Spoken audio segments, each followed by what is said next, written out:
The afternoon sun was blazing hot over the dusty street where a group of neighborhood kids had gathered around an old broken motorbike. They laughed and teased, throwing careless words toward Amara, a quiet black girl who stood at the edge of the group. "You're not your father," one of the boys mocked, sneering at her. "Your dad was a mechanic, but you don't even know how to hold a wrench." Their voices grew louder, echoing with cruelty, but Amara stayed calm, her eyes steady on the rusted machine. It was true that her father, once known for fixing anything with an engine, had passed away years ago, leaving behind his tools and a daughter determined not to let his memory fade. She took a deep breath, stepped forward, and placed her hands firmly on the motorbike. As the laughter surrounded her like a storm, "Move aside," she said firmly, her voice stronger than they expected. At first, they scoffed, thinking she was bluffing, but Amara rolled up her sleeves and got to work, her small but skillful fingers reaching into the tangled wires and greasy parts. She remembered the afternoon spent in her father's workshop, watching him carefully explain how every nut, bolt, and gear had its place.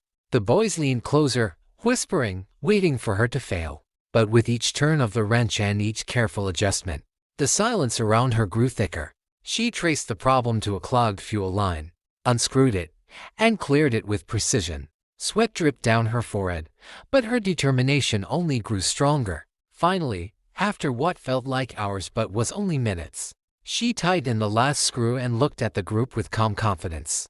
"Let's see if you still laugh," she said softly, kicking the motorbike starter. The machine sputtered once, twice, and then roared to life, its engine vibrating with renewed strength. The kids jumped back, eyes wide, mouths open in disbelief. The same boys who mocked her were now frozen, their laughter replaced by stunned silence.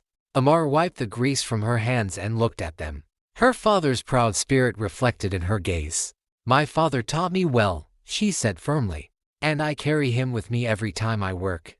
There was no anger in her voice, only pride and quiet strength. For the first time, they had nothing to say. One by one, their mocking grins disappeared, replaced by reluctant admiration. Amara didn't need their approval. She had already proven to herself that she was her father's daughter. As the motorbike purred beneath her hand, she walked away with her head held high, leaving behind not just the sound of the engine, but a lesson that would echo in their hearts far longer than their laughter ever could.